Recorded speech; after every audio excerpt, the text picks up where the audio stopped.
الدياجرام serial 0/1 على راوتر 3 واصل بسيريال 1/1 وديت serial link اكنه leased line point to point link مفيش غير عليها 2 راوترز. فايه الفايده ان احنا نبقى نختار دي ار وبي دي ار؟ اللينك ديت او السيريال انترفيسز باي ديفولت على سيسكو راوترز بتبقى شغاله اتش دي ال سي. تعالوا نستعرض كده انترفيس serial 0/1. هنلاحظ ان نوع الانكابسوليشن بتاعه HDLC وده الديفولت. لو استعرضنا حالة OSPF بخصوص الانترفيس ده show IP OSPF interface serial انا انا مش ممكن على فكرة الانترفيس ده اصلا انا مش مشغل عليه OSPF. فتعالوا نشغل عليه OSPF interface serial 0/1 IP OSPF في area OSPF 1 area 1. اوكي نروح على راوتر 1 ونقول له interface serial 1/1 وناخد نفس الكماند ونعمل نيبرشيب ما بينهم ونرجع تاني على راوتر 3 ونستعرض حالة الانترفيس. هنلاقي من نفسه اختار له نوع البوينت تو بوينت، ونوع البوينت تو بوينت دوت بيبقى له برضو 10 seconds وما بيبقاش فيه دي ار ولا بي دي ار. لاحظ هنا مفيش كلام خالص عن دي ار ولا بي دي ار، بس قال ان انا شايف نيبر اسمه كذا كذا. تمام. فدي الفكرة بتاعت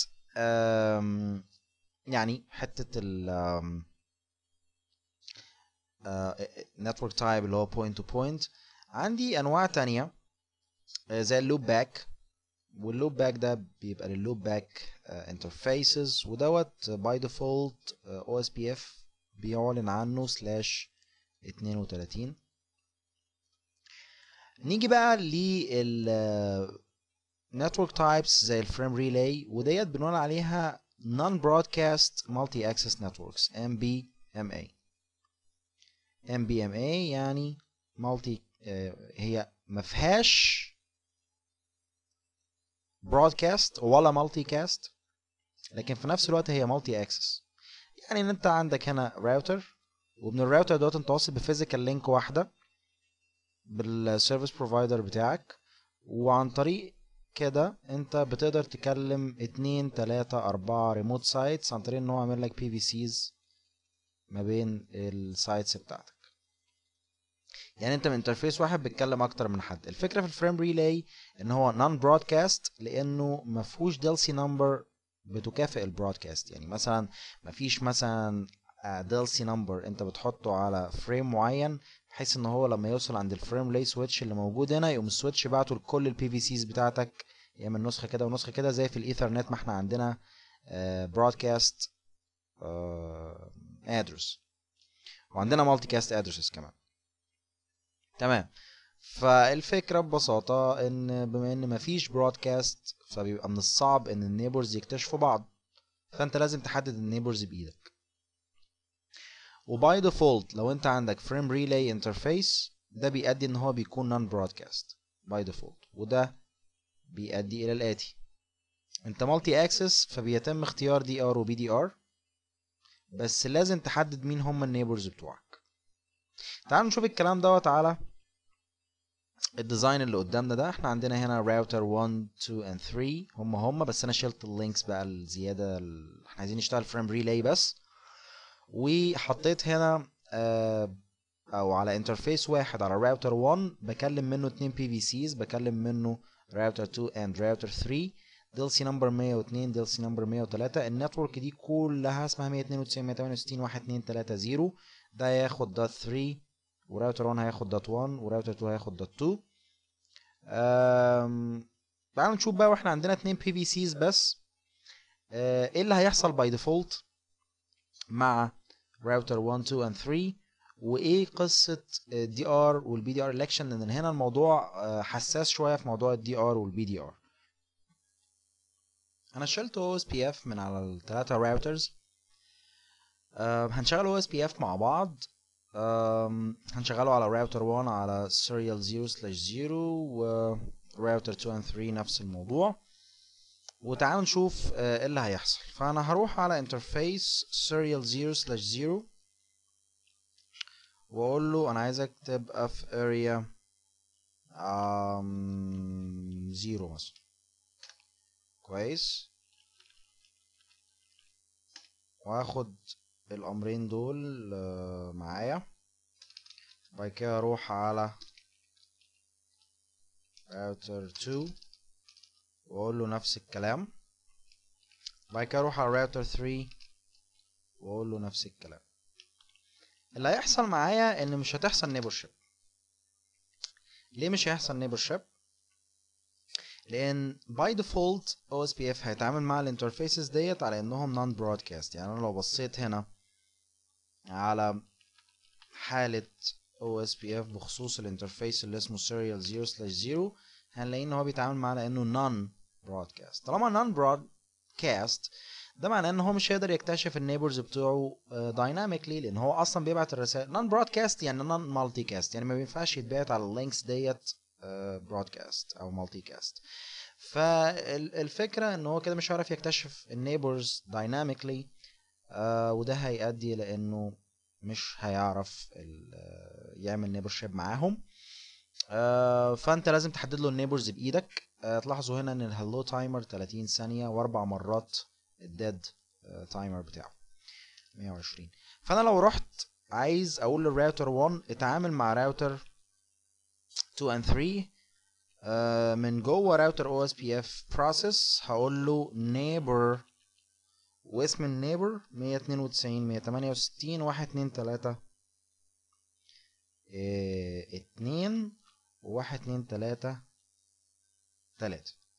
طيب انا مش هعمل 3، وخلينا نشوف لما نعمل نيبر اسمه 2 هل هيعمل معاه نيبر شيب ولا لا، وهل هيعمل مع 3 ولا لا، لاني ما عرفتوش. وعلى فكره النيبر كوماند مش شرط يتحط على الاثنين راوترز.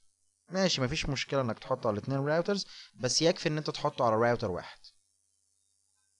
فانا حطيت النيبر كوماند على راوتر 1، فانا كده بقول راوتر 1 ان في راوتر اسمه كده اعمل معاه نيبر شيب، لان الانترفيس دوت زي ما اتفقنا باي ديفولت OSPF بيتعامل معاه ان هو ما بيتبعتش عليه مالتي كاست او برودكاست. هنلاحظ ان النيبر شيب ستيتمنت دلوقتي او النيبر شيب كمان دلوقتي ادى الى ان يظهر عندنا نيبر شيب ما بين الاثنين راوترز. لو استعرضت دلوقتي show IP route، خليها show IP OSPF neighbor لان احنا غالبا مش هيبقى عندنا راوترز نشوفها.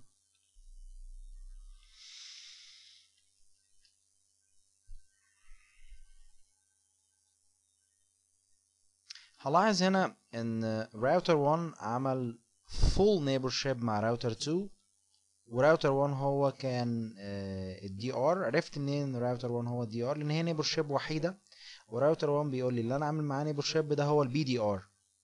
فيبقى انا مين؟ مين؟ يبقى انا اكيد راوتر 1 هو الدي ار. تمام. وبيني وبينكم بقى خدوا بالكم من الحته دي، لازم لازم لازم راوتر 1 هو يكون الدي ار، والا تحصل مشكله.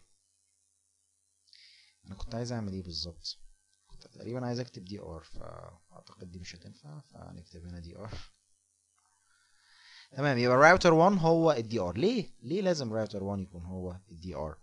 لان بما ان راوتر 1 هو اللي هيبقى الدي ار، يبقى راوتر 2 هيعمل فول نيبرشيب معاه، وكمان راوتر 3 هيعمل فول نيبرشيب معاه. فده هيؤدي ان راوتر 3 اما يبقى عنده ابديتس عن النتوركس اللي وراه ديت هيبعت الابديت دوت لمين؟ لراوتر 1. وراوتر 1 بما انه عامل فول نيبرشيب مع راوتر 2 هيريلاي او هيبعت الابديتس الى راوتر 2. ثم لو حصل غير كده يحصل ايه؟ يعني دلوقتي لو ما بقاش راوتر 1 هو الدي ار، وعلى سبيل المثال راوتر 3 هو بقى الدي ار، تعالوا نشوف كده. دلوقتي راوتر 3 هو بقى الدي ار، كويس، وراوتر 1 ما بقاش الدي ار، بقى مثلا ولا حتى باك اب ديزيجنيتد راوتر. خلينا نقول كده، احنا عندنا راوترز كتير، الدي ار هو راوتر 3، راوتر 1 ما بقاش هو البي دي ار، بقى راوتر عادي. فده يؤدي ان هو يعمل نيبر شيب كامله مع راوتر 3، ومش هيعمل نيبر شيب مع راوتر 2. طالما مش هيعمل نيبر شيب مع راوتر 2، ده هيؤدي لايه؟ ده هيؤدي لان الابديتس اللي من راوتر 3 هتروح لراوتر 1 عمرها ما هتروح لراوتر 2، لان مفيش نيبر شيب، فول نيبر شيب ما بين راوتر 1 وراوتر 2. فلازم ناخد بالنا في الهاب اند سبوك، دي بنسميها هاب اند سبوك توبولوجي.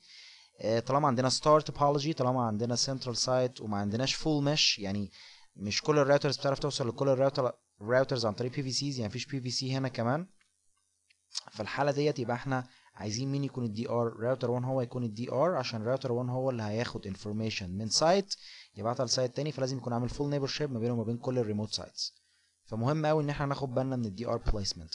يفضل ان انت تخرج راوتر 2 راوتر 3 من الدي ار بي دي ار الكشنز عن طريق ان انت حاجه من اتنين، يا تروح على الانترفيس دوت وتقول له البرايورتي 0، يا اما في النيبر ستيتمنت اللي انت بتحطها على راوتر 1 تقول له النيبر دوت البرايورتي بتاعته 0 عن طريق الكوماند ده.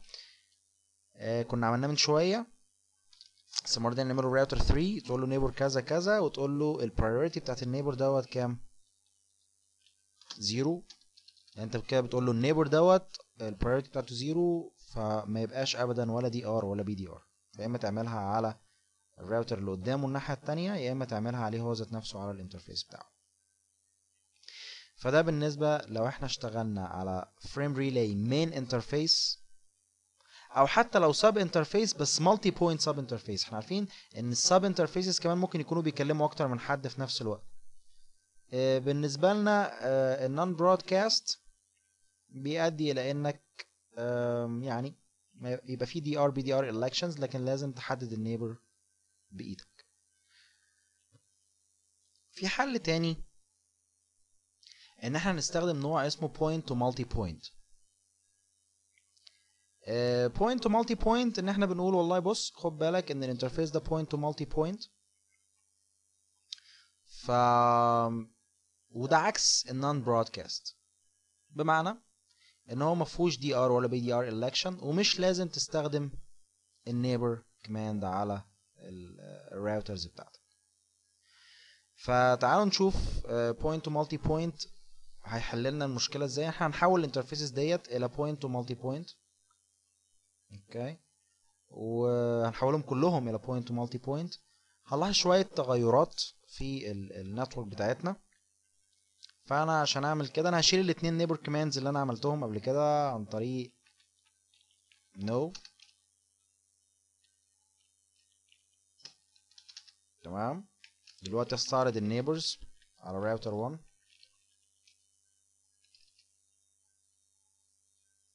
ممكن نكلير. انا تقريبا شلت نفس النيبر مرتين. طيب كده كويس. ممكن نكلير برضو البروسيس كده ايه روشنة. clear IP OSPF process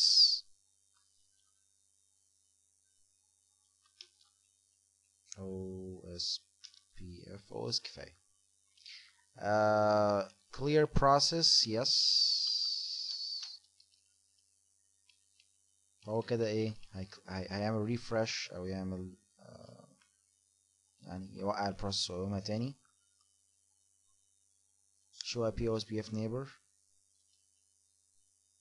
تمام، عليهم هنا بما ان احنا ما استخدمناش ال neighborship statement هتلاقيهم مش هيكملوا بعد 2 way، يفضلوا واقفين عن 2 way.